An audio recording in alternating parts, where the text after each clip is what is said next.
I've already summoned meteor. Okay, let's go.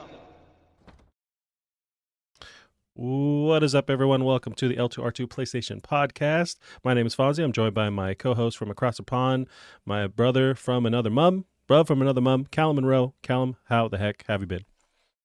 I've been very well. It's actually quite nice how it's dark, or you can see it's dark because it shows that we are indeed across the pond, the Yep. cosmic pond, where it is dark here, and I assume light where you are. But I don't know in these apocalyptic days whether I can even assume that anymore. That's true. Yeah, I mean, the Earth's flat, so it should be dark for me too, but otherwise, but yeah, it's a foggy Pacific Northwest day over here.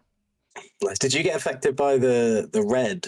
Did you have the red stuff that came over from Canada? What do you mean the red stuff? Do you have Like the a new red drug? skies? Or maybe, I don't know. But there wasn't there like a some kind of fire in Canada and it spread over to we get those. Was that more northeastern, the one recently? I can't remember. There was one and it looked really scary. We haven't had one like in the past couple of months, but every summer there's always a crazy wildfire. It's either Oregon or it's Canada because it's all just forest basically over there. It's like 90% forest. So inevitably they always light on fire, and it's like Blade Runner, the sequel, where if you've ever watched that, it's just thick, yellow smoke. It usually happens for a good month, basically every summer. Climate change is wild because now you can count on it every month, when I was a kid, that never happened that often. But yeah, it sucks. Yeah. I remember seeing photos, and it was very like Blade Runner, actually, like that kind of filter over everything, which is quite scary. I mean, we just stay grey over here. Gotcha. And then maybe I wouldn't say that England has the worst summers, but it's definitely mostly grey and bleak in England. Jolly old England. Yeah. I mean, that's kind of the Pacific Northwest too. It's like we're used to that rainy, just just wearing boots all the time and whatever, listening to punk rock and just drinking coffee. So I feel like it's the similar kind of thing. Yeah. Wearing some Doc Martens over there. Yeah. Nice, Cal. Well, how you been these past 2 weeks? Good. Been quite lazy, actually. Been still just struggling with return to life after Christmas, the Christmas break. But getting there slowly. Just trying to start exercising more and doing things. But the past 2 weeks has kind of been the bit before I do all of that. It's kind of the bit where I'm being like extra lazy.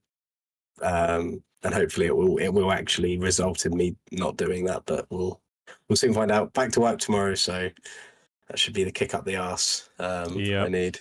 Yep, I hear you. Yeah, I'm in the same boat, trying to get, because always, first of the year, like it brings you back into the trying to just get more active and get to the gym more. And my wife's been like going every day, and so it's constantly like weighing on me where it's like I need to go with her. She's been doing it and kicking ass. And but you're training kickboxing, was it, for a while, right? Are you still into that?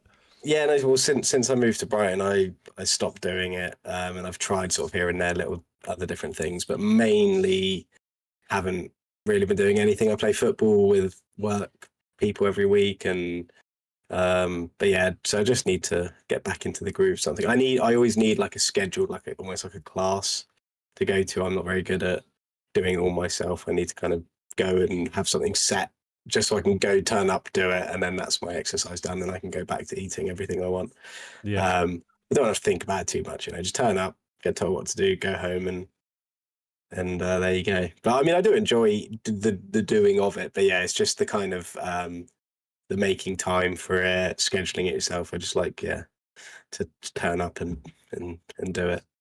Were you teaching it too? Did I remember that correctly? There were a couple of times if the Sifu could make it, I would take a class, which was good fun. Could you roll that into, as you go to the studios and you're helping people in person, can you just like organize a kickboxing class and teach them how to do it? And there you go.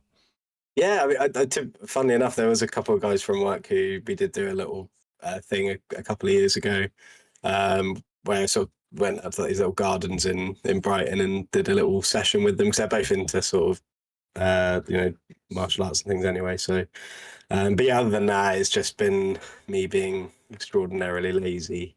Um, but yeah, but yeah, it's good because it means I can play games, which is always nice. Yeah, that's true. That's the silver lining, I guess, with that, with being lazy. Yes, Nice. Well, yes. what you been playing? Um, I have been playing some Remnant 2, which I think I'm Mm. pretty much done with now. Playing that with a friend, and I beat it and sort of got to that point where you're like, I could now keep playing it and try and get everything or whatever, but I think I'm just going to leave it because there's just so many other games. And I'm playing Baldur's Gate 3 Oh, steadily, which is incredible. Really, really enjoying that. And also a little bit, I know, same as you, of Gravity Rush as well, which I was actually playing today just before I came on here. Um, so yeah, other than that, I think I've probably brought up many times before, but I'm re-addicted to Football Manager. So I've been okay, yeah. doing that a lot as well, which is just the most consuming game I've ever played. It just will forever be able to consume me, I think. And you're like managing the team and all the different, aspects of Yeah, a football team. it's like a new life. It's like a fake life, a fake world, and Yeah. yeah, it's amazing.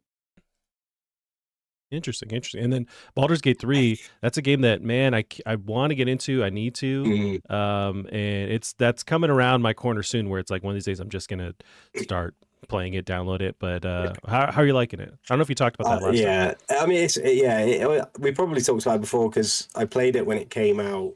Was it like Oh, right, three the early years ago access. now? The early access, and I played it then and really enjoyed it then, even though it was obviously very broken and much changed now as well. I think I'm starting to realize.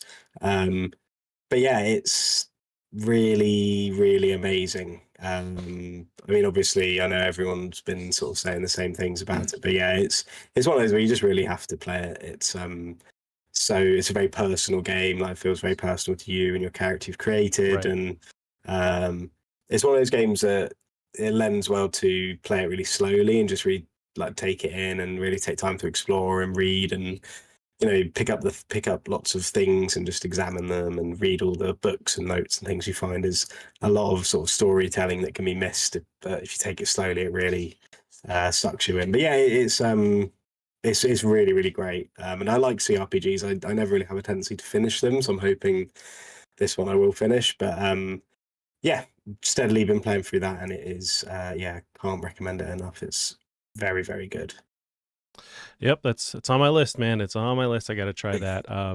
You know what I did play a little bit of, and it was just to kind of it was along with the not the controversy, but the conversation that was happening online. But I jumped into Pow World, which is on Xbox Game Pass. Yeah. Have you been following some of the all the stuff in the news? It's been the past week or so. It's only been a week that it's actually been officially out, or at least it's early access now. I think technically they sold. I just checked today; they're at 8 million copies sold. That's just on Steam. It's on Game Pass, so it's like this game is nuts. Yeah. Crazy successful.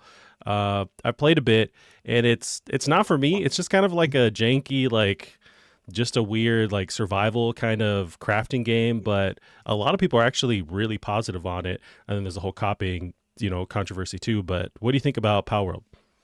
Yeah, I haven't played it, but yeah, I've sort of had to, I guess, be exposed to the things that are being said about it, and yeah, yeah, sounds like it sounds similar to a few different things, but yeah, there's an interesting conversations around it, especially around the kind of designs of the creatures.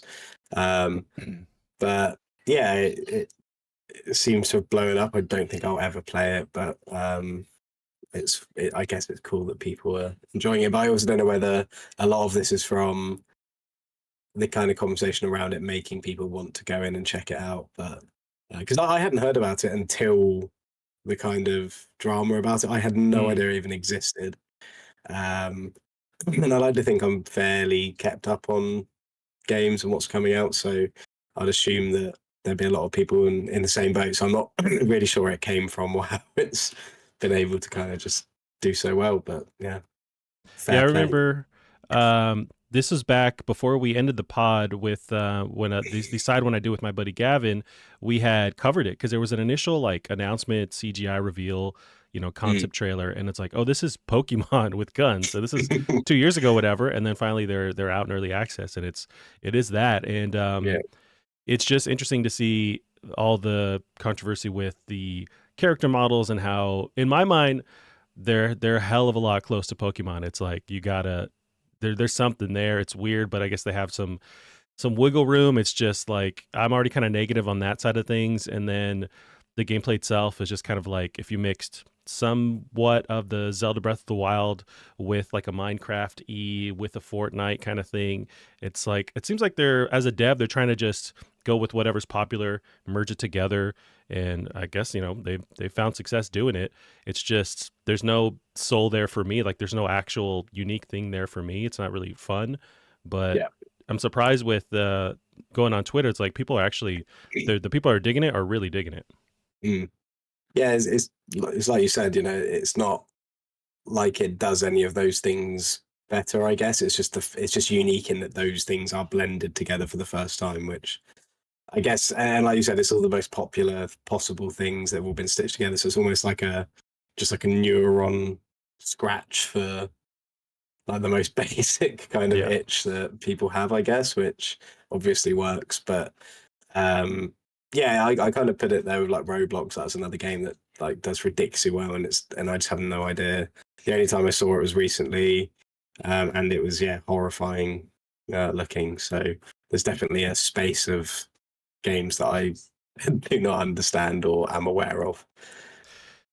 Yeah, it's weird, but it's happening and it's selling so many copies, and I am interested to see because there's the connection to Pokemon, which a lot of the characters seem to be based off of, and the Pokemon company, I forget the actual legitimate name, but they put out because it's a side thing from Nintendo. They put out a response saying that they're looking into it and they're aware of this. They don't reference it specifically, but it Mm. seems like, especially with Nintendo, they're very litigious where it's like they'll take down anything, no warning. The fact that they put out some kind of response makes me think maybe they don't have a case and they're just like having some kind of public response to the game Yeah, itself.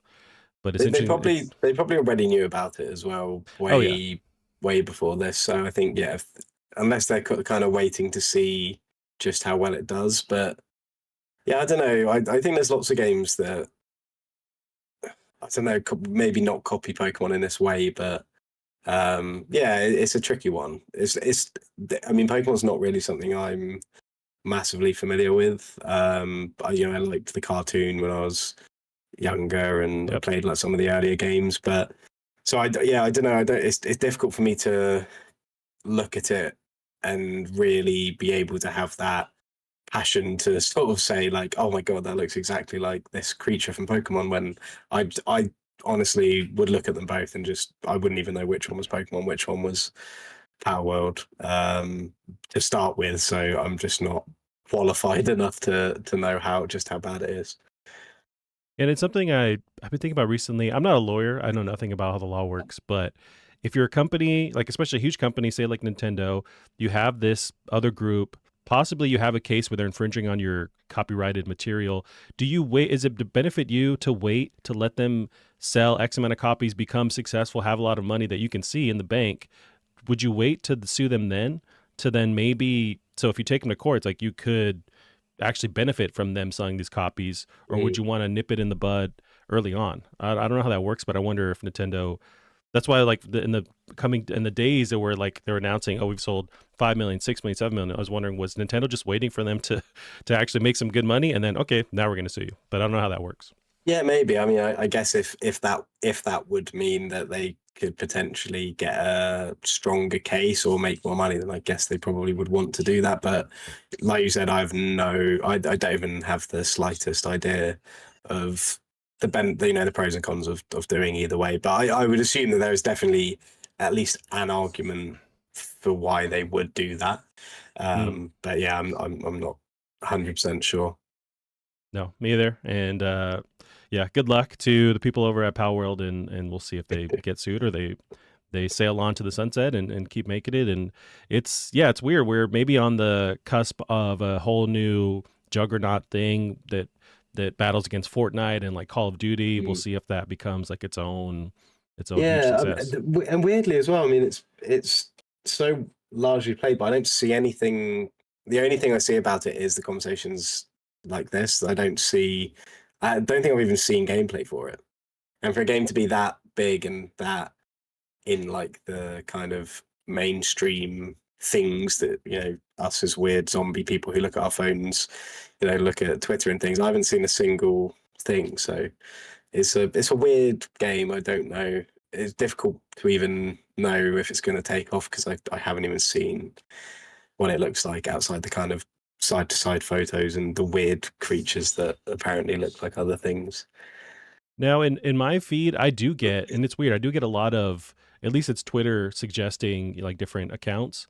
Also, side note, I refuse to call it X. I'll never call it. It's Twitter. Yeah, yeah, let's stop doing that. But yeah. I'll see these different opinions and people who are like they're very positive on it. But what's interesting is tied to this is and maybe it's a troll thing with gamers out there, but there seems to be this reaction when the industry itself, like the games industry, the media outlets, when they feel negative on a property, then it seems like gamers, at least the negative ones, excuse me, they'll end up gravitating towards it as like an anti-response. So as Power gets trashed, they seem to be like, okay, well now I want to try this, I want to play it. It's very interesting, and it's also tied to, if you've been following the Suicide Squad Justice League game that's coming out soon, there's been a lot of conversation just in the past couple of days with these media outlets not getting review copies early, and so they've been vocal about it. And then you'll see gamers in the responses tweeting back saying like, that's what you get for covering this game negatively, and media outlets should think about how they talk about a game. And it's weird that these gamers they'll defend these companies that don't care about them when it's these media outlets that are just trying to like review something and tell you. And you should be weary of media outlets too. It's just like strange to see these gamers like when something is being trashed on, then they go harder into it. It's very weird. Yeah, yeah. Gamers are weird Yeah. creatures. Yeah, it's like one subsect of, actual like the full population of people that play games. It's just the ones that are vocal on Twitter, and it's 90%, I'm sure, trolls. It's just really Yeah. interesting to see that. Yeah, yeah, it's just the same as all the weird like console patriots and things Yeah. like that, where they just like live and die by the box that they play their games on. Which I think everyone like you said, it's obviously a vocal minority. I think most people quite easily are aware that it's psychotic the way that these people act online. Which is why people say it must be spam or something, because surely no one can actually Right. want to apply their time this way, but clearly some people do. Now, I wanted to touch on that Suicide Squad game. I don't know if you're at all interested in it, and really in the context of, did you play those original Batman games, the Arkham games from Rocksteady? Were you a fan of those, and how do you feel about this kind of different direction for their next game?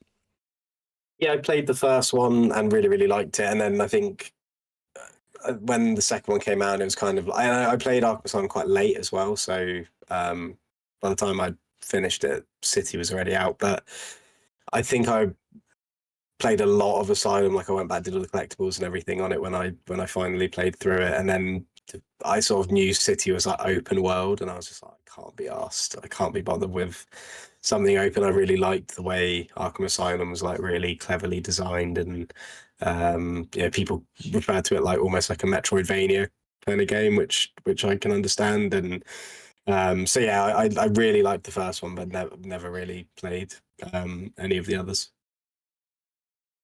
Gotcha, because it's interesting to see the fans of those, because there's a huge fan base for those core Mm. games, and they really revolutionize just like this combat mechanics and making you feel like this walking tank, like Batman, and then for them to make this live service Fortnite kind of Yeah, yeah, ridiculous it's very game. different. Yeah. Yeah. Yeah, and do you think you'll have any interest in playing this? Is this just something that's just like Oh not up your no, alley? no. I mean, I think I probably wouldn't have played it anyway, even if it Mm, did stick to that for me. I'm not the biggest fan of like DC comics and their characters. Not for any other reason. I just never really got into them, so I don't know them as intimately as maybe other universes. So I kind of automatically feel like I'm not who it's for. But yeah, I think after the gameplay reveal came out and I saw that, each to their own, and I know some people like those kinds of games, but yeah, it was away from what I even expected it to be. So I probably wouldn't have played it anyway. But yeah, it also doesn't look as good as maybe I was hoping it might. But again, I could be completely wrong. But we'll see very soon. Yeah, it comes out officially. It's officially this Friday coming up, but I think it's Mm. like if you pre-ordered, you can start playing Monday. So we're gonna see some in-depth, impressions here in the week. It's just one of those games also that's has all this hype behind it, but then as it gets close to release, we got no impressions. And usually in this world, it doesn't bode well. But also, it's not the end of the world. Like sometimes you're still going to get a game that's like reviewing Yeah. 8s, 9s, but they just had an embargo so close to it. It's just also doesn't point in the right direction when a game Yeah. does this. But we will see. The screenshot of the HUD as well was I Have you still seen don't that? know Yeah. if that's real. Like Yeah. I just don't I don't even want to say anything about it just in case it's not real because it's that egregious. But yeah, we'll have to wait and see, I guess. But yeah, it seemed yeah, if that is real, then that's not a pleasant screen to look at. But we'll see what happens. I'm sure that's something that they might quickly nip in the bud before it's out. Yeah, it's interesting because I've seen that same thing, and it was beaten over, online, and it's just another aspect of the industry where I'd love to be a fly on the wall in these different studios, hearing like, is this all intentional from the devs creatively, like, hey, we want to do this, or is this kind of from parent companies above them going, hey, Fortnite's big, all these other like live service games are big, they have a ton of shit on the HUD or whatever, like they have all these aspects, all these mechanics, do that, and they go, okay, and they're trying to make it work. Like I just would love, and it's stuff we'll never, most of the time we never hear about it, or if there's some kind of like leak, some people that have left the studio, then they talk about it 10 years later. But I just would love to hear, like, was this intentional all the way through from the company, or is this like they're being told they have to kind of fit in this box? It's just, I'd love to know.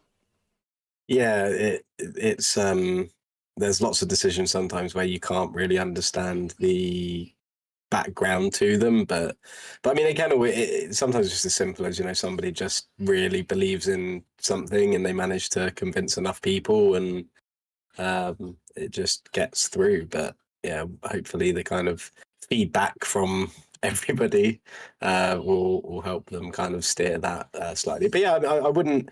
I honestly I want to see it do well because I like Rocksteady, and even though I haven't really played their games, I think that they have always been in that kind of like pantheon of very, very good developers. So hopefully, yeah, there'll be something there that people enjoy and it will do well. But it'll be one that I will not be adding to the backlog because I've got enough there. Yeah. I hear you, Callum. Well, let's move on to some of the news we got. Not a whole lot going on, but we'll start off with just a very happy story. It's been really awesome this first month here in the games industry. So we got mass layoffs are hitting the games industry. This week, Microsoft announced it is laying off 1,900 people across its Xbox, Activision, and ZeniMax teams. Amazon Games, Ubisoft, Epic Games were also part of this first initial, mass layoff in this month. This comes along as one of the biggest single layoff announcements in the industry this month, but not the only one, as layoffs have been announced across devs like Riot Games, People Can Fly, even industry side or adjacent stuff like Unity Software, Twitch, and many more. So that's nuts. And then I pulled this tweet, which has been circulating in various forms, but this is from Tammy and Hoka on Twitter. 10,500 game industry workers lost their jobs in 2023. And the games industry job losses announced in just January of this year are 5,600. So we've reached 53% of the layoffs from last year in just 1 month of this year, which is insane. And then tied to all this week was also Microsoft announcing that they've reached a value of $3 trillion, which is not easy to do as a company. It's like, I think Apple is the only one that's crossed that amount. So tied with them being hugely successful, they've also laid off a bunch of people at once. How do you feel about, you're in the industry? working in there. How do you feel about this when you hear this? You know, what's the vibe like, the mood? I can't be happy right now. Yeah, I think it's obviously something that every company has to sort of keep their eye on. I think clearly it's all happening because of poor decision making, just in the kind of sector as a whole. I think across COVID and everything, and it's all sort of coming back to bite them now. But um, I think, and yeah, I don't know too much about the reasons from each studio, and obviously there's probably a very complicated economical explanation for kind of, and then I don't mean like a justification, but an explanation as to what went wrong, as to why this is happening. But I think all we can kind of hope is that whatever did go wrong maybe won't, or hopefully won't again, because it's kind of almost like a lesson for the people in the sector who did cause this kind of thing to happen. But yeah, I think the most annoying thing is like what you just said, is when companies announce all this money, or when you hear about big, chief executives earning these big bonus payoffs and everything, and then you also hear people getting laid off. It's frustrating, because at the end of the day, those people benefiting are the kind of ones who should be looking after those working for them, and there should have been a bit more foresight to a lot of these decisions to stop it from happening. But yeah, it's not good. And yeah, it's horrible, the amount of people, especially with the Activision Blizzard ones, that just turned up to work one day and found out that that's it. And people uproot and move over, from all over the world to move there for this job, and then get told that they're no longer working there. It's especially when you think about how visas work too. They're tied to the job and things. So Yep. yeah, it's awful. And yeah, I can't imagine it's going to ease up anytime soon. But hopefully it'll all be over soon, and we can start looking at a more positive industry. Yeah, it's you mentioned a lot of these people finding out the day of, and that was exactly right. I was seeing Jason Schreier from Bloomberg News was reporting on this, and then he had noted that people were messaging him directly saying like, "Hey, am I part of it?" Like they're in this company and they're like, is my job okay?" Like they're asking him when they don't know within their actual company that are they tied to this layoff. It's just like insane to be told last. Yeah, and it's obviously it sucks across the board. And I have seen takes online, people trying to like frame, okay, like why is this happening? We did go through the lockdown and COVID, where a lot of these companies were staffing up increasingly because of just getting ready for everyone stuck at home, and then like a lot of these live service stuff being really profitable and just having to bulk up there. And so now that we've kind of crossed that, having to get rid of stuff that isn't working anymore, or just like an excess amount of jobs, and there is stuff tied to that. We do have a crazy huge budgets for games now, and so when stuff doesn't work or doesn't hit whatever their plans are, their goals are, then there's also this where they have to cut across the board. And so I could see where like it all kind of leads up to this. It sucks, and to have such a huge amount right at the beginning of the year just optically doesn't look great. Like the industry isn't in a great space. But then you do still hear of all these little studios popping up. Like we're talking about Rocksteady, some of those original founders, they just announced a new studio, so they had left and they're starting something else. So it's like there's always these other side studios popping up. So it seems like hopefully there's places for people to go. It's just overall it is negative, and it looks negative. It's hard to not deny that. Yeah, you never want sort of to see people lose their jobs, and I think the degree in which it's happening in this particular industry is alarming. And it's just difficult because I think everyone wants to know who is accountable for this and who kind of made these decisions that's caused this, but also who's accountable for the clear lacking communication. Like you were saying, people being the last people to be told that they're losing their job. Like that's Right. a whole other thing as well, is because I saw like the Riot Games one, people getting like really good packages, which I think when, if there are unfortunate times where people do need to be laid off, at least that's Yep. supporting them in the best way they can. But to hear that, people aren't even being told, it's just, there's at least the bare minimum that you should do. when laying people off, and doesn't seem like there's even that kind of care given at some of these studios. Yeah, it's nuts. We'll see, the rest of the month. We still got a couple of days left. We'll see how Yeah, high this thing will rise in the first yeah, month of January. But yeah, and I think of you, Cal, we got to keep you working. We got to keep your job safe. So I'm thinking if you can store all the passwords you can, like on a thumb drive like on a necklace. So I'm walking to work, like, yeah. hey, if I go down, I'm taking this with me. Like you need to have some security. Oh, it's all right. Don't worry. Computers are always breaking, so I'll be fine. I think, There you go. especially the computers that make games, they seem to break more than any others that I've ever seen. So That's good. yeah, I should be all right. Nice. Well, kick a few for me while you're walking around. Yeah. All right, Cal, move on to our next one. We had Last of Us 2 PS5 Remaster launched last week. So the recently released PS5 remaster for Last of Us 2 includes director and cast commentary. This is just a little blurb that came out this week.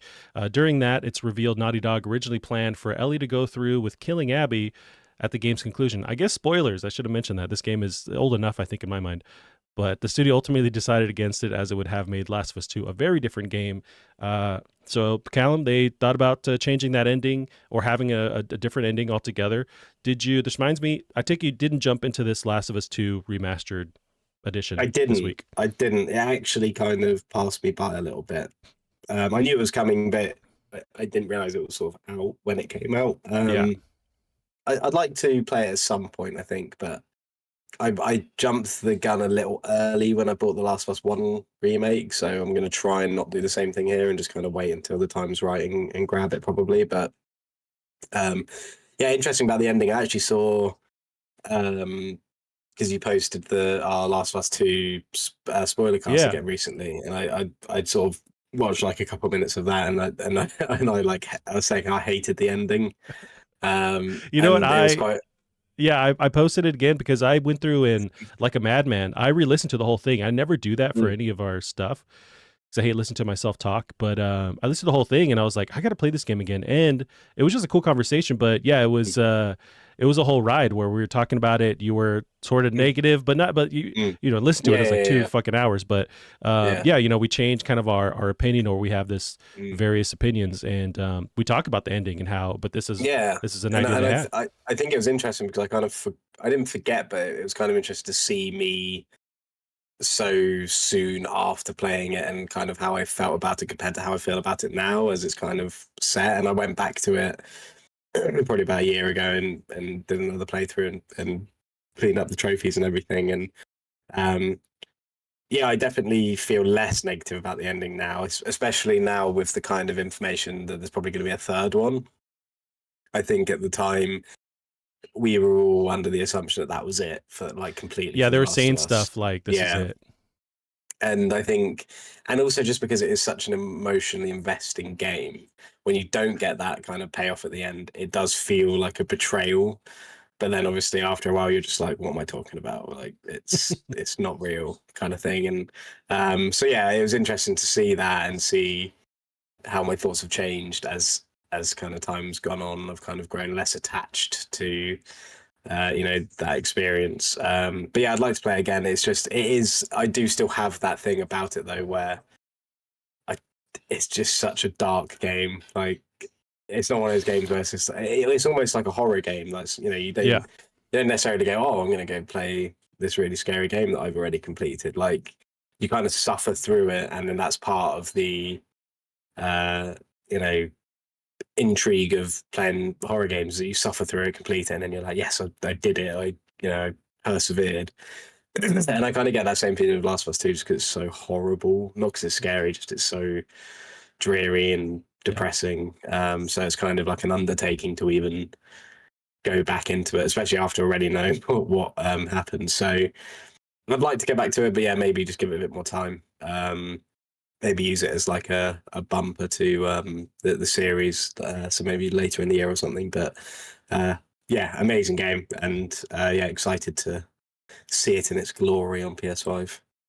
Yeah, and I did get the it's like a $10 upgrade if you own the PS4 version of it, and I played I actually skipped the campaign because I feel like I've played through it recently Yeah. as well, but started playing some of the survival mode, Mm. um, the roguelike mode. I forget what it's called, but it's pretty interesting. It's cool. It's just like the combat, loop, which is fun, and just going through that and finding various enemies. And I realize how just like rusty I am at that game and just trying to get back into, maneuvering around. But that part is cool, like earning different stuff. There's different skins. It's like it's fun, but it wasn't enough to like keep me. I just played for a bit and it's like, okay, moving on. But also if you're getting this Last of Us PS5 remaster in quotes for this like next gen experience, it's if you have the PS5, there was an update on PS5 for this game a year ago or so.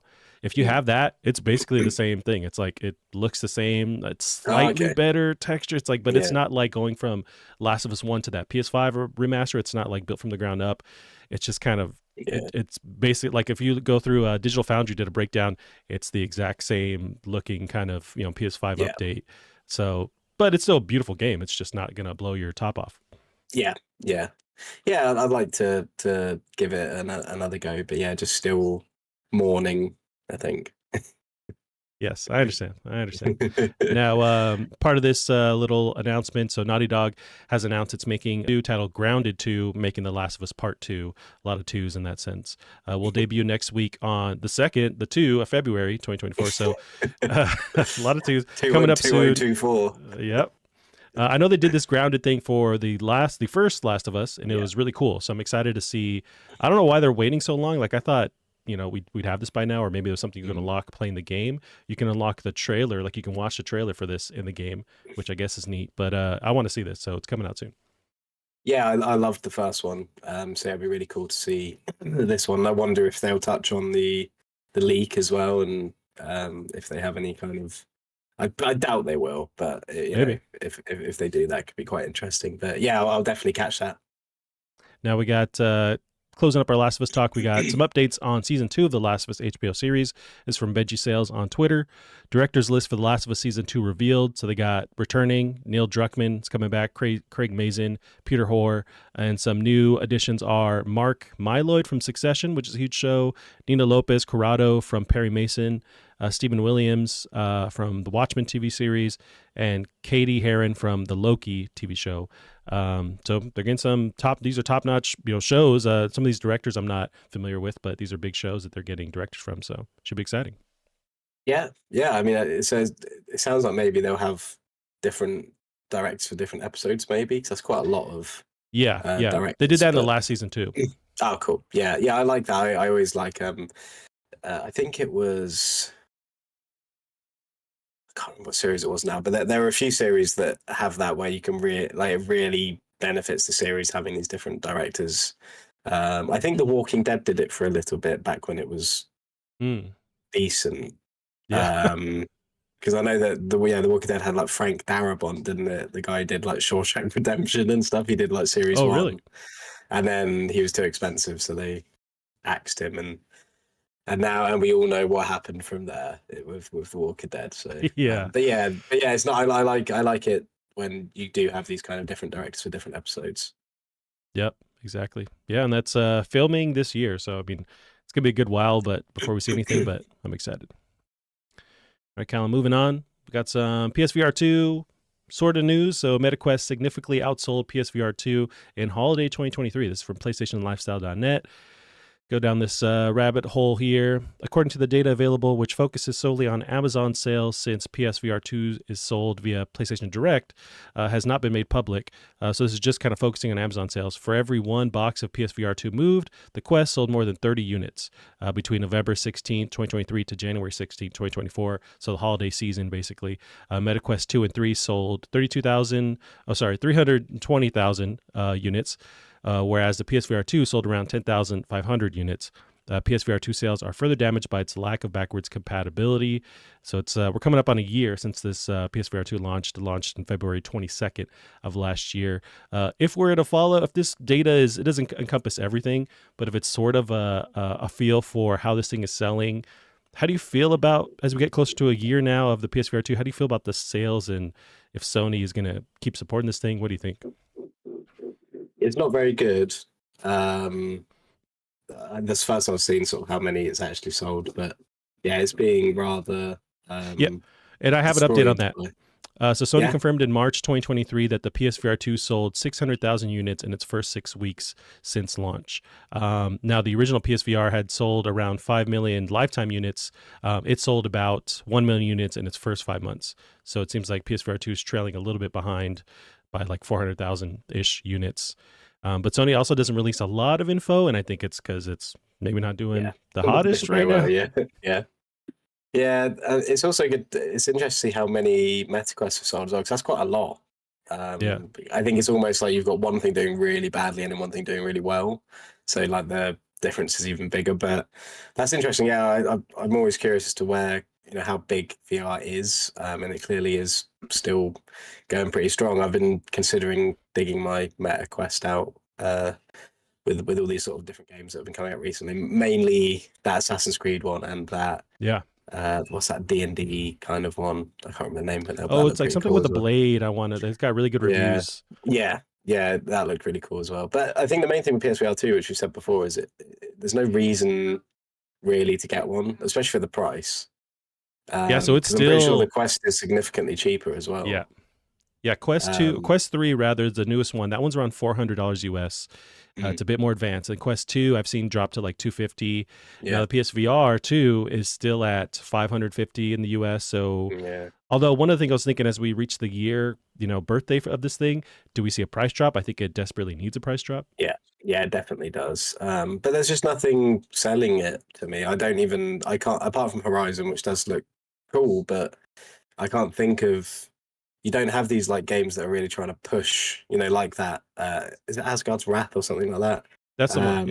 Yeah. Yeah, like these games that are really pushing it, like that Assassin's Creed one, and these games that are like and like Half-Life Alyx, which you can obviously play on a Quest if you have a PC, Yep. but that not being on PSVR 2 is strange, as well. But yeah, it's a shame. I liked the first PSVR headset. That was kind of my like foray into VR.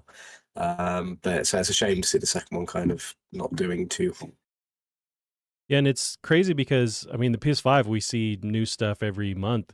It's selling incredibly well. It's like the biggest selling console right now, aside from like the Switch, which is on its tail end. But PSVR or PS5 is crazy successful right now. So they have that install base, but it's just like you're asking people to drop 400, almost $500 for a PS5, and then to spend another 500 for a PSVR 2. It's like if that was cheaper, I think it'd be less of an issue for people to jump in.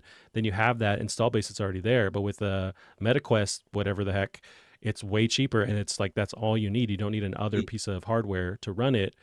So it's just it's And it got runs to be so tough. well. Like the Quest 2 is so.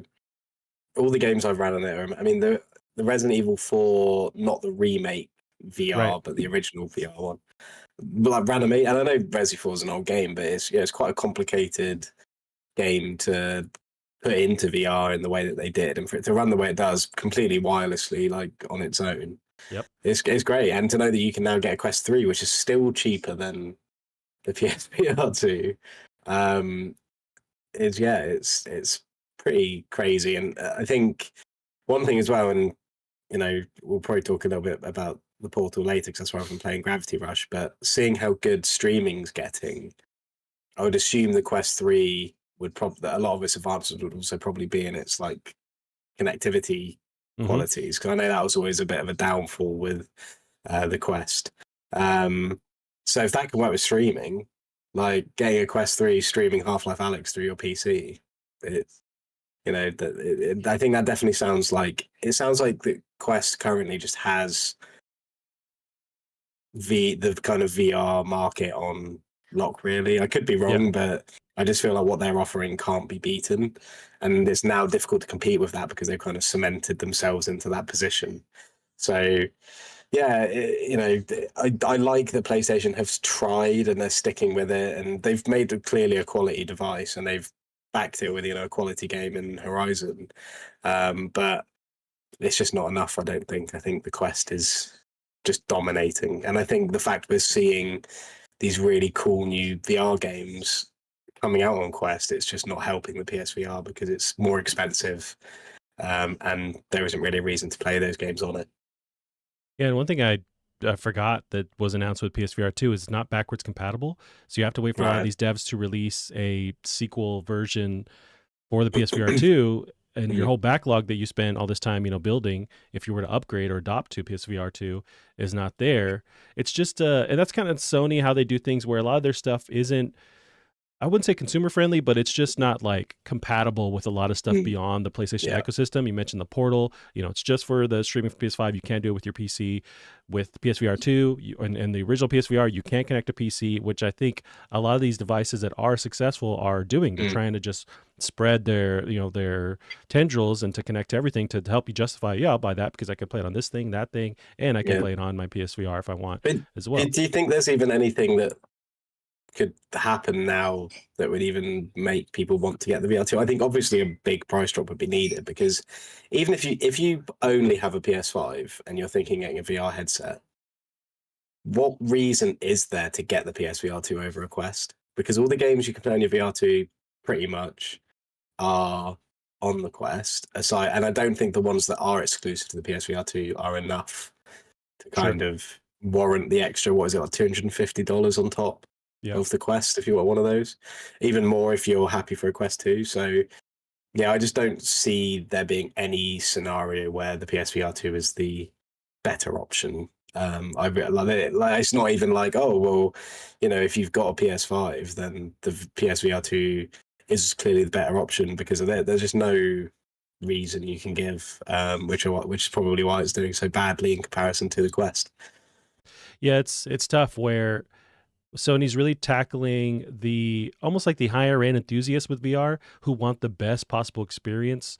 With PSVR 2, a lot of the reviews were positive on the quality of the lenses, of the fidelity of the screen. It's like it's really advanced hardware. But then you also need the PS5. So you're looking at like, say, just ballparking like $1,000 to jump into this Mhm. higher end VR experience, when Facebook and Meta are looking at something down the middle where it's like the hardware is good enough and actually pretty awesome, at times, especially with the newer one, but it's cheap and it's Mhm. accessible. And they're going these two different routes. But I would argue the group of people that are looking for the highest fidelity VR experience are smaller than like mostly everyone who just wants to try it, jump in. It's a Christmas gift kind of thing. Like you'd get that with the Quest, not so much with the PSVR 2. Mhm. So I'm assuming they're comfortable with that. They know that. They have, very smart people who are looking at just the trends of stuff and how well it's going to sell beforehand. So they're taking this different approach. I just don't know how long they can keep doing that. And you're right, where it's like there isn't a lot to justify jumping in because the first party stuff isn't as strong. It's not worth it. There's games that I would argue they should have on there, like Alex, Half-Life Mhm. Alex. That's not. It's so. What are their? I want to know what their plans are. I would love to see like if they were to really be dedicated to this huge price drop, and also we're going to do a PlayStation Direct looking at the next year. We're securing all these first party titles and like making these big deals with devs to like have these games here. Unless they do that, it's like they're just going to let this thing go the way of the Vita. I've just seen as well that Asgard's Wrath 2, so that's that game Yeah, that's supposed to be really, really good. They got a 93 on Metacritic, yeah, it's super high. I think which IGN is, gave it a 10 too. yeah, they did, yeah. And that's not even on PlayStation VR. It's No, only on MetaQuest. no. So that's like one of the biggest VR games at the moment. Arguably up there with Half-Life Alyx, and both of those games, in some way you can play on the Quest. Half-Life Alyx, you need a PC of some kind, but neither of them you can play on the PlayStation Right. VR, which is it's just so incredible that I can't even think of anything that what even is PSVR 2 exclusive except from Horizon. Is the RE4 remake? You have that. I think that is still locked into just like not Village, the one before that was also locked to 7, PSVR. yeah. Yeah.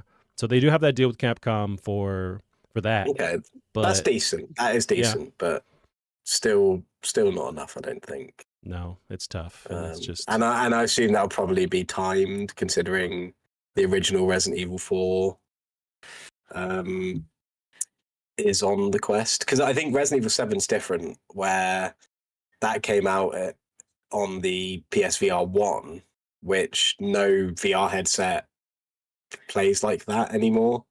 mm, That was back when PlayStation were like, oh, you sit with it on your head, but you use your controller still. So Resi 7, you still moved with your analog sticks and Yeah. pressed R1 to shoot and all this. But so that's harder to kind of port and probably not worth porting. Although I don't even know that maybe they have already ported it. I could be talking rubbish, I don't but think so. I think that's one that's it's always surprising that if you look into it, it's like it's still locked to PSVR. right. But something like Resident Evil 4 remake that is like transferable to the Quest, no problems, because it uses the same control scheme. So yeah, I mean, they need to do something with it, but whether or not they can even be asked, yeah, it's I another really one of those don't know. fly in the wall situations with like, what are you guys' plans? I want to know what's being done behind the scenes. What are you trying to do? Is it one guy who's like in charge of all this, and he's like, I don't know, I'm swamped with all these, Oh mate, decisions. so I'm just looking at this. Asgard's Wrath looks great. I'm gonna need to play this, I think. Yeah. And the fact it's on the Quest 2 is, I mean, it might be a bit janky, but I think you kind of expect jank with VR. And I think because I don't know how good the Quest 3 is, I don't know how good like the PSVR 2 is. So that's the thing as well. I'm sure the PSVR 2 is great, like quality wise, but I don't think it matters in VR. I don't think we're kind of at that stage yet where we kind of have that many VR connoisseurs that are like, right. oh, you know, I don't think graphics has ever been a conversation that's come up in VR discussions from what I've seen. I mean, if you look at the most popular VR games, like that VR chat, I mean, it looks like shit. Yeah, they're all shit. Yeah. Yeah. So it's really about, can you fine tune the head movement where I don't feel sick? Yeah. Can you make me feel like I'm not thinking about VR? Yeah. If you can nail that, then the quality of the graphics doesn't matter. Can you buy me a house that has enough room to play it? Right. You know, can you do all these things? But no, yeah, I just don't think. I don't know why they were like, oh, we need to make this like a really high quality VR headset with hardly any games, and it's really, really expensive. It just doesn't. Yeah, make sense I don't know. It's tough, and I'm very curious because there's a lot of rumors circulating lately of some kind of PS Direct that's coming soon. I'm hoping as we reach the year point of the PSVR 2, maybe it's time to announce some stuff for the next year, price drop, what have you. So we'll see. But I just saw that news with the PSVR 2, and it's just not looking great. It's inspired me. Next time I talk to you, I'm going to be a VR enthusiast. Yeah. Okay. Nice. I'll have my like Quest 2 like balancing on my head, right? Like sunglasses. Or I have a Quest. If we could meet somehow, do the podcast in VR. There we go. We'll run into some, but we'll end up running into some pedophiles or something on, is it VR chat or whatever it's called? Well, if they'll pay my bills, I guess I'll be groomed. I don't want to be groomed. I don't want to be groomed. Yeah, I understand, Callum. All right, we'll move on here.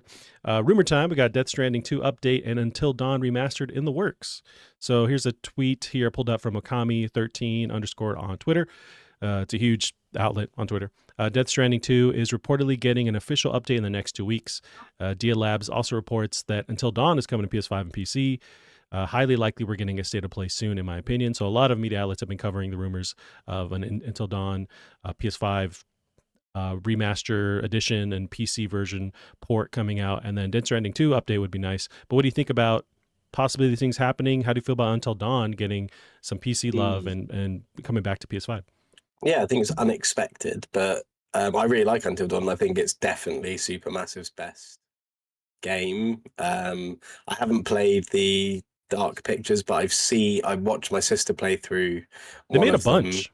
Yeah, and the one I saw her play through did not seem very good. And I've heard mostly negative things about the others.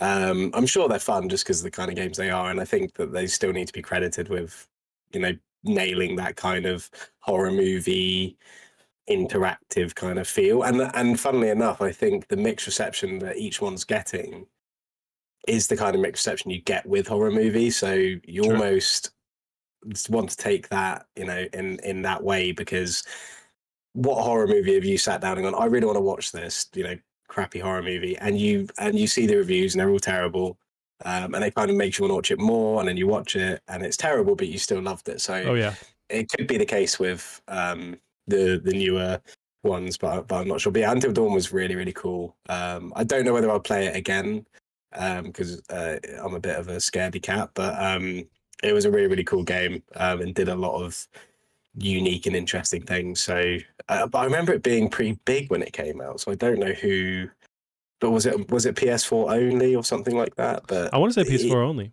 yeah, but either way, I remember it being played by pretty much everyone I know who are in some way into games. It kind of like united a lot of different kind of gamers, I think, to play. And so it'll be interesting to see how it does when it comes back, to see if there is anyone new out there who hasn't experienced it before.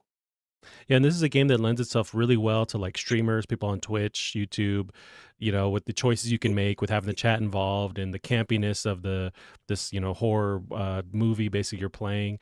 So it's a great time for it to come back. And then tied with that is this from the Game Awards Twitter account. PlayStation Productions is set to make an R-rated Until Dawn movie with David F. Sandberg, director of Shazam, based on the PlayStation game starring Hayden Panettiere and Rami Malek. No word on if these actors will reprise their roles. So Sony's, as they've been really working hard on getting a lot of these properties to movies or TV shows. They're working on an Until Dawn movie. Yeah, nice. I think obviously it lends well to that. Going back to what you said about it's a good game for streaming. How long do you think it'll take for a streamer to play it? And then you have to like donate money depending what choice. And then sure. whoever donate, yeah. I get paid. I mean, do what you gotta do, Yeah, and then they'll see whoever donates the most, that's the choice they make. Right. I'm sure that definitely won't happen. I want to do that with the podcast. If you want to have some kind of hot take that I say online and give me $5, I'll do it. Nice. Yeah, I need to give this game another shot. Originally, when I played it, I understand. Obviously, it's like a horror trope kind of thing. It's playing off of that. It was so cheesy to me that I was getting frustrated. But I need to lean into that because that's the whole point of it. Some of the decisions, the conversations, the characters were just like cringy to me. But as I look back at it, it's like I understand that's the whole fucking point. So I need to jump in hard and play this again. I didn't give it a fair shake. Yeah, I think it's definitely a game that maybe was great at the time it came out, and now going back to it might be a little less sort of fun.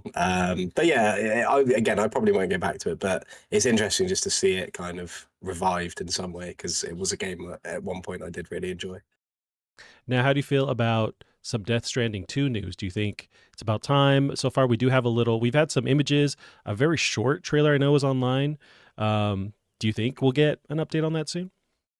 Yeah, hopefully. I mean, I never played Death Stranding, and I At really all? want to. No, not at all. What the heck? So I do want to play it, and I think maybe waiting to see when Death Stranding 2 is coming would be a good time to kind of try and play it just before then.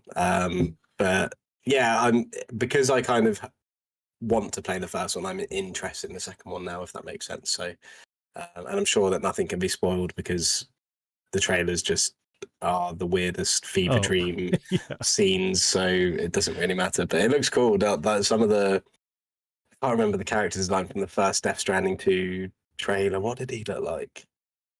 But I remember him looking really cool. There's like Troy Baker's in it. He has like a gold mask. There's Michael Madsen's in it. I think it was the Troy Baker character. Let me see. And everyone's called like Dark Man, Beer Man. Like everyone has a man tied to their name. It's very... Oh yeah. He had the red mask on. That's a weird tentacle. Oh yeah, and the guitar. That was it. It's so weird. Yes, I'm surprised you haven't played this because now it's on. Like, there's a PS5 update. It's on PC. That's what kind of put it back on my horizon was when I first started seeing it on like Game Pass and PlayStation. But I've just never, because I know it needs a lot of time. So at least whilst I'm playing Baldur's Gate 3, I definitely can't. But I'm thinking with Baldur's Gate 3, I'm realizing it's quite nice having, because I like playing big games, but I try and avoid them because I feel like they take up too much of my time. But with Baldur's Gate 3, I've been kind of enjoying putting in like an hour or two here or there. And with the Portal, I feel like Death Stranding might be a good like lie in bed and play on the Portal every night kind of game. So, but yeah, we'll see. It's definitely a game I will play before the second one comes out. I loved it. I just loved every aspect of the mechanics of, you're carrying weight and you have to navigate how you're moving and just like the risk reward of going back for something else versus how much stuff you're carrying at the time. the super weird monsters that you're fighting, the characters that make no sense. It's very Kojima. I love it. I did not. I as much as I love the game, I equally disliked the ending. And so eventually, when you play the game, I want to see what you think of that, how they handled the end. But I'm still on board for it. If I even know what happens at the end, those. No, I don't. It's just the way that I play the game. I have no idea what happened, and the I ending see. is the same. So it's more you need somebody to help understand what's happened, is it? Unless it's Kojima telling you, it's like no one's gonna understand what the heck's going on. It's just very symbolic, but Hey, you still, great underestimate me. game. I've played the Kingdom Hearts games. I Yeah, can weasel through some messed up Japanese narrative. Don't you worry. interesting. Okay, you're the right person then. Awesome, Callum. Well, yep, we got maybe some news coming for Death Stranding sequel. That'd be awesome. But what I love about this rumor also tied to that is a PS Direct. I'm hoping we get one of those soon too. I think it's time to show us what's in the works for 2024 and the next year. So we'll see if that gets announced at any point. Now moving on, we got PlayStation 5 update blocks Cronus Zen cheat devices. This is from TheVerge.com. The PS5's latest update blocks players from using the Cronus Zen, a device cheaters use to get an unfair advantage in first-person shooters and other games. A notice on the Cronus website warns players that the update for the PS5 no longer allows the Cronus Zen to connect to the console. Although Cronus bills the device as a controller emulator, cheaters have been using it to perform all sorts of digital tweaks to their controllers, like reducing recoil and setting macros. Some players use a keyboard and mouse also to employ the Cronus Zen to trick their console into thinking they're using a controller for the benefit of their aim and movement abilities. Callum, have you ever cheated in a multiplayer game? Do you have any interest in cheating in a game like this? Actually, I shake my head, but I have on. Well, I've got two things actually. The first one is I have a VAC ban on my Steam account. What is that? In fact, let me bring it up. It says a Valve anti-cheat. Because it says how many days ago I got it, and it's very long. But basically, that wasn't me. I know it sounds like a really obvious thing to say, but my friend like always wanted to play Counter-Strike, and he didn't have a PC, and I was living with him at the time, and I just said, look, log into my Steam, I've got Counter-Strike, you can play as much as you want. And he didn't tell me what happened, and I wasn't going to pry, I didn't want to embarrass him, but he got me a VAC ban on my account, which will show on my account forever, and probably has some kind of repercussions with Valve games. I don't even know if I can play Counter-Strike ever again. Not that I ever really played it anyway. Yeah, so 2,531 days I got a VAC ban. Is that like 20 years? It was 365 days. It was 2,531 days ago that it happened. So the ban I thought it was banned for that. happened. Okay. So, I mean, not that far from 10 years, maybe like 7 years ago. But yeah, so that's on there forever. Now I'm interesting. It's like I'm on some kind of register. Yeah. Which I wasn't even involved in. But yeah, so there's that, and Battlefield 3, when that kind of started getting into obscurity and like well into maybe when Battlefield 1 was out. Yeah, me and my friend would go on PC and we'd join some servers and you download an aimbot and you use an aimbot tool because the servers would go on. It was just weird people who were trying to still play Battlefield 3. So yeah, there was a bit of aimbotting going on there. But other than that, like I don't really play multiplayer games anymore. So I know what this Kronos thing is just because I've had people, like my friends who play multiplayer games talk about them before. Normally when they're like crying because they're getting killed on some game. But yeah, so I know what they are, and it just kind of seems like this probably should have been done a long time ago, from what I understand. Yeah, interesting. No, that's wild because the only time I've really done it is with this is maybe 2-3 years ago. The first time Call of Duty came to mobile. I'd seen, I think it was like PC Gamer, even like they were the ones that gave me the idea to do it. And like there was an instruction how to do it, but it was, you can basically download a thing that makes your computer an Android phone. And so you can download the game, which was free, and then play your mouse and keyboard. versus people that are actually in the game using touchscreen control, so they're like terrible, and I'm just Yeah. headshotting everyone. And it Yeah. was fun for like 5 minutes, and you're like, oh, this is insanely easy, and then I just stopped doing it. But yeah, it was that was the only time I dabbled in that. But it's Did you come across anyone else doing the same thing? I don't think so. It's just just like Yeah. 8-year-olds crying at me because I'm winning. But it was one of those things where it's like you're trolling. It's fun for about 5 seconds, and then you're like, okay, there's no challenge. This is not. But Yeah. there's people that dedicate. This is their whole Yes. thing. Is cheating forever, and I'm like, how is that fun to you? It's like there's no challenge anymore. There's no competition. Yeah, it's just weird. I think, yeah, I don't get it. I mean, people just do weird things. I mean, I'd get it if they were like developing the tool themselves and, Hmm. doing it more as like a hobbyist kind of thing. Like, oh, can I break this game? But people just download stuff, whack it on a USB or, whatever it is you do nowadays to do this. But yeah, it's weird. And it's one reason, or it's tied to one reason why I don't like playing multiplayer games anymore, and it's because the people who moan constantly about like how this person who killed you is hacking or Yep. like your game's lagging. I sometimes I join like a party with some guys I know that play PlayStation, and it's just full of them like just crying and moaning, and it's just like insufferable. It's just one thing about multiplayer games I just can't deal with. So maybe that's why they do it, to make people do that, and they find it funny. Yeah, it's strange. The stuff you mentioned right now, that's my nephews, and they're like 12 years Yeah, old. That's what they do. yeah, yeah. I used to hear my little brother just screaming like it is that little high pitched voice, like playing Fortnite or whatever. And it's just Yeah, that's the kids these days, man. yeah. All right, Cal, moving on. We got our last bit here. Not a lot this happened recently, but so we got Horizon Forbidden West Complete Edition comes to PC on March 21st. It includes the Burning Shores expansion for about $60 US. Cal, you mentioned you didn't play the Burning Shores. Do you think you'll jump into the PC version and play the DLC with this? I need to play the bloody PS5 version first. I think like I just need to get back to that game.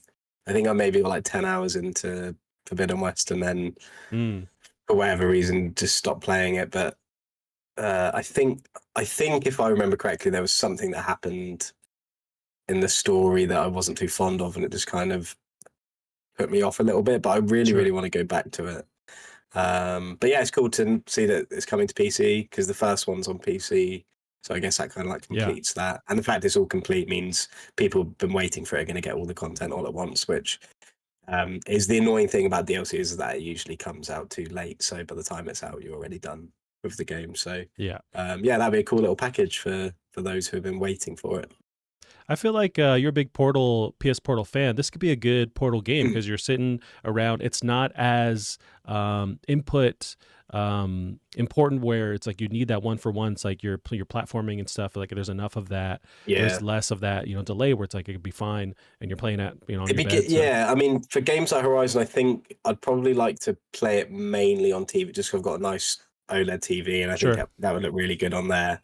But certainly for games like this, when if it's like, oh, I need to clean up this area of the map, like I'll be like, oh, I'll just do that in bed tonight on the portal or something. So yep. Yeah, it could definitely be a good hybrid game, that and sort of other open world games like it. But yeah, I need to get back to it, just 'cause it's such a massive game that I haven't played. And same with God of War Ragnarok as well. Both games I need to get to. Yep, you gotta play them. They're awesome. They are awesome. Now, Callum, switching gears here, we got we played a bit of Gravity Rush Remastered. This is an old PS4 remaster of I want to say a Vita game originally, right? Yeah. Nice. So yeah, we're talking about kind of going back and playing some older PS titles, and this is one that was on my list for a long time, and so I just needed a good excuse to jump into it. But how are you? You've been playing it a bit. Now, we're also not the biggest experts on the game. Like, I haven't finished it. I'm about 4 hours, I want to say, into it. But I am pretty positive on it. How are you feeling about this game? Yeah, I think I'm probably 2, maybe 3 hours in. And it's taken me a little bit to get to grips with. I think the controls are just the way the game controls and everything is a little bit finicky and fiddly, but I feel like I'm starting to finally get that down now, especially with the kind of like challenge missions that are kind of dotted around. And sort of doing those and trying to sharpen up my controls. But as I've sort of been playing it more and more, I'm kind of understanding it a bit more, and I'm understanding especially that it's quite nice to navigate. You know, it's very easy to understand where you need to go. The map tells you where everything is. There seems to be like a fairly basic loop of NPCs to talk to get some storyline, and then your actual mission marker. And so I'm sort of starting to understand how it wants me to play it. I'm enjoying it a bit more. But yeah, it's cool. It's a very unique looking game. I didn't realize how Japanese it was. It's almost like a manga kind of style to the cutscenes, and the graphics are kind of almost like a water, not a watercolor, but you know, that kind of like comic book, Yeah, I get that vibe. 3D stylized. So it looks kind of weird at times, but ultimately it looks nice. But yeah, I'm enjoying it. I'm interested to see where it goes. I'm not really too sure on the story. Not entirely sure what's going on. I've just like gone and stolen some furniture for my little home, and then went and stole a staff or a detective who wasn't a detective or something. Yeah, I remember that. But yeah, yeah, weird stuff. Definitely weird stuff going on in the story. But yeah, it's really cool. It's a game, yeah, also that I've always wanted to try out. And yeah, I think it's a very unique game. But so far, it's just a little bit fiddly. I'm not very good at it yet, and I'm finding it quite hard to play. But I feel like that's kind of the point, and it will get easier, hopefully. Yeah, and you mentioned you're collecting furniture for your apartment. I've done that mission, and Yeah. she lives in the sewer, so she Yeah. chooses to live in the Yes. sewer and get some furniture for her house. And her name's Cat, and she has a cat, but the cat is called Dusty, but her name's Cat. And that cat is dope. Like it's just like a silhouette with and the like cat space behind it. is all the powers, isn't it? I believe she so. doesn't actually have any powers. The cat does, which is why when you like shift up and there's like people around you that might get like pulled up with it. I love that. I love that. That is It's really hilarious. Cool. Yeah, but how are you finding the actual shifting and like zooming and stopping and going where you want to go? Is that something you're kind of getting better at? Because I struggled with it at first, but after doing some of the races, I think it's starting to like tighten up a little bit. Yeah, it's I'm in the same boat where it was a bit you know, not hard to understand, but it's like, okay, you know, I get the kind of concept. I'm floating around. Sometimes it's not as precise as I would like, but it gets easier. And then there's other stuff you unlock, or I just figured out I could do it and it was there from the beginning. But you can basically, in addition to going into any point, you know, in three-dimensional space, you can also like grind or slide. It is basically like your Tony Hawk sliding on any flat plane in the air, and then tell the character where you want to go, and then any flat surface becomes like that's your point that you're walking around. It's cool. Sometimes I'm not as exact as I'd like to be, and that's where it gets a little frustrating if I have to be kind of on point. And there's some weird thing. I think moving the controller aims her, but so does the analog stick. I think it's got some of that like PlayStation Vita motion control in there in some way. I haven't really played around with it, but I've noticed that moving the controller can make her go in weird directions. But I'm trying to. That's one thing I'm trying to get better at, is when you do launch, is sort of controlling her in midair. So I've noticed that you can almost like glide and be quite granular with what you want to do. But I'm just getting to grips with that. It's quite difficult to control, but it's just unique enough to kind of keep it interesting. And I think the combat uses it quite nicely. You know, you have like the enemies which have like the weak points on like the top of their back, which means you've got to try and get above them and go down on them. And some of them got to say a bit pervy. Well, this is and kind the of game in general actually is a bit pervy.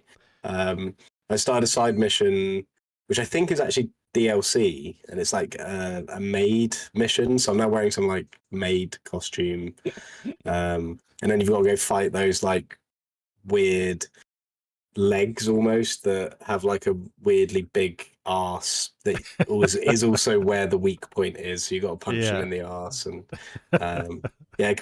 some kind of like pervy stuff going on, but it's good. It's cool. It's that Japanese kind of cultural style. differences, I'd say. Yeah. It's not quite as like egregious as maybe it's like Persona, where you've got like you're fighting actual penises, but it's That's awesome. yeah, it's like a baby's first version of that kind of Yeah. um, erotica. But it's good. Yeah, I like it. I like it a lot, and I think playing it today is the first time where I've spent maybe like more than an hour and a half with it, and I think that's kind of what I needed to for it to really break on me. So yeah, I'm gonna definitely finish it, and I'm hearing the Gravity Rush 2 is very good as well. So maybe if we like it enough, we can move on to that one afterwards. Yeah, I'm starting to get at this point in the game just a bit I wouldn't say bored, but a lot of the stuff kind of ends up feeling the same. Mm. The mechanics that I'm just doing over and over again. So, but I'm hoping that passes. But yeah, at this point, I'm kind of so And on it. does the But I'm story start making sense or not really?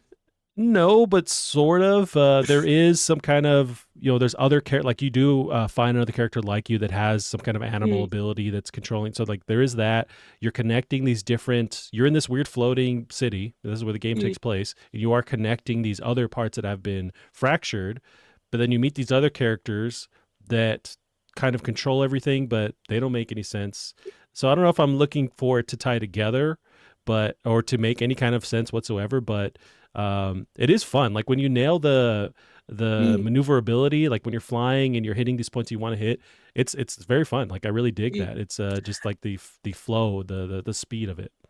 And I think that Kat is a great character as well. Like she's really funny and Yeah. likable, and um, yeah, it's really cool. And I like this quest I'm doing at the moment, this side quest, which yeah, I think is DLC because the trophies that I'm getting for doing this quest are in like a DLC trophy list, so it must like come included with the version or whatever. But yeah, be basically doing like I had to go and get like an ice cream and all these ingredients for this like really rich woman and get it back to her before it melted. Oh. And I think with how the maneuver, like how you maneuver around the world, doing these kind of like time sensitive things where you got to like go to this place, stasis it, so it's like you're like dragging it with you, and then go somewhere, and it's just really fun, and and the kind of moments between Kat and this really rich woman who she's working for, they're quite funny. So yeah, so I'm currently not actually progressing the main story. I'm just doing the side thing, and then I'll probably crack on. But yeah, I'm starting to really get it, I think, and it's not at all what I expected either. I don't know whether it's the same for you. Like I always thought Gravity Rush was a kind of like a puzzle game. Mm. I had no idea it was like a proper Japanese action adventure game, and I didn't realize how stylized it was either with the kind of manga cutscenes and comic book kind of style. So yeah, it's pleasantly surprised me, and after playing it today, I'm really looking forward to getting back to it. Yeah, and I guess I always remember just the 3D mechanics, like moving around in 3D space, and it seemed really wild to me. And that's always how it stood out. But I really knew nothing else about it. This would be a game where if I still had a Vita, it'd be a blast to just have this in my pocket, in my backpack. So it's like when I have some downtime, pop open a level, play it a bit, and then put it back. I think that would really, the gameplay itself really lends well to just like play it in chunks Mm, along the way. yeah, You mentioned the just how funny it is. Yeah, it's that was one of my notes where it's like the dialogue is very funny. Like or just like the weird stuff that happens in the town. You can pick up the people with you, fly across. You can basically beat them and they'll just kind of like cower. It's like it's just a very funny world to exist in. yeah, yeah, and it's yeah, it's definitely got like a charm to it I didn't expect, which it definitely starts to shine through the sort of the more you kind of go through it. And I think the only thing as well is the combat. I'm enjoying again the more I play it, mainly because the enemy variation seems to be stepping up every time I enter like an enemy sort of encounter. So I'm hoping that continues. And they kind of make you do different things. You know, they make you sort of try and use your different moves and try and use the gravity and things. Um, but yeah, I'm not. I think that's probably the only part I'm not sure on is the combat. I don't know whether it gets a bit better or you start unlocking more moves, but I think that's probably the weakest part of it that I've sort of seen so far. I find Yeah. it just doesn't read that well. I don't think like dodging feels very satisfying. But I do enjoy the some of the bigger enemies, like when you get that sort of weak spot hit, it does feel very satisfying. So it is a bit of a mixed bag. Yeah, with the combat, I feel the same way where it's just a bit sluggish at times. Mm. And then when you're flying, I feel a little more confident. But of course, like if the game really doesn't want you to just like stand on the ground and go Yeah. to toe to toe. It wants you to fly around, which I get, but I just wish it was just a bit speedier, more responsive when Mm. so I feel like I'm linking almost like combos together and I'm jumping from one character to another, almost like a Yeah. lock on kind of thing is what it needs. Yeah. Something Yeah. Devil May Cry, like arcadey. I would think it would really fit this world. Yeah.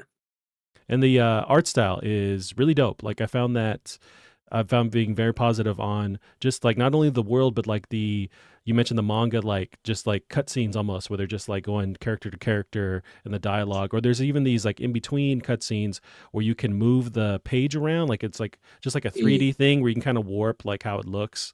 That was really really dope, and yeah, I think it's the style of that they set back when this game came out. It holds up because yeah, we're playing a remaster, but because it's this cell shady kind of thing, it still looks good or it still looks playable at this point. Yeah. And I think the character designs are awesome. Again, Cat looks really, really cool. Alias, is it? This sort of villainous character I've just encountered. The redhead? Got like a weird mask on. Very Oh yes. evil Oh no. kind of Yeah. looking. Mhm. Yeah, and some of the other characters as well. They're just a really cool style. And it feels, taken straight out of like a manga or an anime, like with these characters, and they are very heavily stylized, and yeah, I just think, especially Kat, I think when she like turns red and she has these powers and her eyes go like bright. It's it's really really cool. I'm really enjoying it. It's just been a bit of a slow burner, which I think maybe it's been the same for you. And obviously we wanted to maybe finish it in time, but yeah, I think just the nature of the game is very different to play. It kind of requires a little bit longer before you really get it and get into the groove of it. So I think I'll definitely finish it up over the week and then maybe look into the second one. But I know also there's a lot of games coming up next week, which I'm very interested in. Yeah, it's we'll see how this fits with just our regular lives. But the time I got to spend with it was cool, and I'm glad I did get to try it because it was always on my list. I am now curious with Gravity Rush 2 if they improve on some of the feel of the mechanics. It makes me think of like just what Insomniac does with movement, where it's like I feel like if you could give this property, it's got to be Japanese for sure, but like as far as just like the movement mechanics, it could lend itself well to another studio bringing this thing back up again and controlling or tackling the movement aspects of it, because it's like there's something there where it's like it could be a bit more arcadey and it would be really really fun if they focused on that movement more. Yeah, I think that's always the danger of revisiting series, isn't it? As you play one and you're like, oh, I wonder how they improved on this in the second one, and then you're stuck. But at least there is only two of them. But I'm really interested. Yeah, I don't know if there is any talk of the third one. I know that they're making up a movie, aren't they, of it or something? Or there is a TV movie series being made, yes. So yeah, I wonder if that will then spark on maybe a revisit to the series. So it might be a good time for us to get involved, because it might be time for a third one to be announced or something else like that. Yeah, so this game, just going into Wikipedia, this game was from Japan Studio, Sony Japan Studio. Now that in 2001 was reorganized and merged into Team Asobi and other SIE studios. So I don't know who's left or what's left there's a property that Sony owns still, but like who would even tackle this thing again, because that original dev has now been spread across all these other studios. So I don't know. And Asobi, they're the ones who made the little robe Astro. Yes, Astro's Playroom, things, yeah. Playroom VR, yeah. Well, I mean, surely they're working on something. I mean, who's to say maybe they're not True taking the reins? I mean, because I think there's that studio we've all been waiting for quite a while for, what's next for them. So that could be interesting. But yeah, I'm glad that I'm glad that you sort of thought about Gravity Rush, because it's something that just kind of completely escaped my brain that it existed, and it is a big it's a fairly big property that I just never got around to, and now playing it, it's surprised me in lots of different ways. So I'm glad that I've done that. And yeah, it'll be the same, I guess, for when I finally play Death Stranding as well. I suppose it'll be a similar kind of thing. Awesome, Callum. We'll end the show and the PlayStation Book Club there for the week. You can catch us online. I know you're Barry Monroe on Twitter. You can keep track of us on Twitter as well at Plastic Art Pod. But we'll end it there for the week. Callum, if you'll give everyone a big kiss, good night. Good night.